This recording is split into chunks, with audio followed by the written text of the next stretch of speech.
Knife வந்து original. அதனால sir நானே பண்ணுறேன் சார். அப்படி பார்த்தாரு, இப்படி குத்துவேன், அப்படி பிடிப்பார்.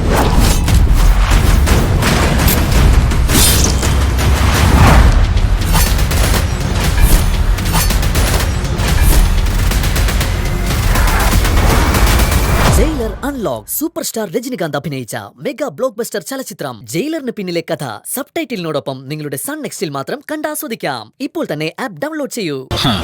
യുദ്ധം തുടങ്ങിക്കഴിഞ്ഞാൽ പിന്നെ സ്ത്രീകളുടെയും കുട്ടികളുടെയും സുരക്ഷയ്ക്ക് ഏതൊരു ഭരണാധികാരിയും പ്രാമുഖ്യം നൽകുന്നത്. അങ്ങനെ നോക്കിയാ ഇനി ബങ്കറിൽ ഒളിപ്പിക്കാനുള്ളത് അക്ഷരയെ, ദേവികയെ, സാമ്പ്രാണിക്കൊടിയിലെ അമ്മയെ. പക്ഷെ ഒന്ന് ഓർക്കണം ഡോക്ടർ നിരഞ്ജൻ, അഭയാർത്ഥി കേന്ദ്രങ്ങൾ സ്പോട്ട് ചെയ്ത് പൊട്ടിച്ചു കളയുന്നതാ വിശാലിന്റെ രീതി.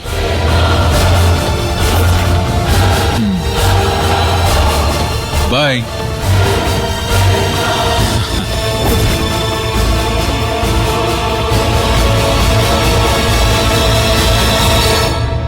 വരുന്ന വഴിക്ക് ഞാൻ നിരഞ്ജൻ സാറിന്റെ വീട്ടിൽ കയറിയിരുന്നു. വലിയ പ്രതീക്ഷയില്ല അദ്ദേഹത്തിന്റെ വൈഫും ജയശങ്കർ സാറും. നിരഞ്ജൻ സാറിന്റെ ജാമ്യം അത് എത്രയും പെട്ടെന്ന് കിട്ടണം. പിന്നെ സാറിന്റെ ഭാഗത്തുനിന്ന് കാര്യങ്ങളൊന്ന് സ്പീഡപ്പ് ആക്കേണ്ടത്. എന്റെ പൊന്ന് സിദ്ധാർത്ഥ സാറേ, എന്റെ ഭാഗത്തുനിന്ന് ചെയ്യാവുന്നതെല്ലാം ചെയ്തിട്ടുണ്ട്, ചെയ്യുന്നുണ്ട്. പക്ഷേ കഴിഞ്ഞ കുറച്ച് ദിവസങ്ങളിലായി എന്റെ മനസ്സിലൊരു സംശയം. അല്ല, സംശയമല്ല, സംഗതി സത്യം തന്നെയാ. എന്താ സർ? നിരഞ്ജൻ സാറിനെതിരെ ഒരു കളി നടക്കുന്നുണ്ട് സാറേ. ചെറിയ കളിയല്ല, ഇച്ചിരി വലിയ കളിയാ.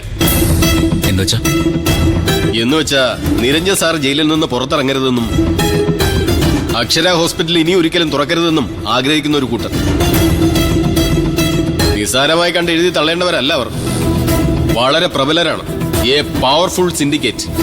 മണി പവർ, മസിൽ പവർ എല്ലാം ഉണ്ട് അവർക്ക്. പൊളിറ്റിക്കൽ സ്ട്രെങ്തും. എന്നാലും പാവം നിരഞ്ജൻ സാറിന് ഇത്ര ശത്രുക്കൾ ഉണ്ടായത് എങ്ങനെന്നാ എനിക്ക് മനസ്സിലാവാത്തത്.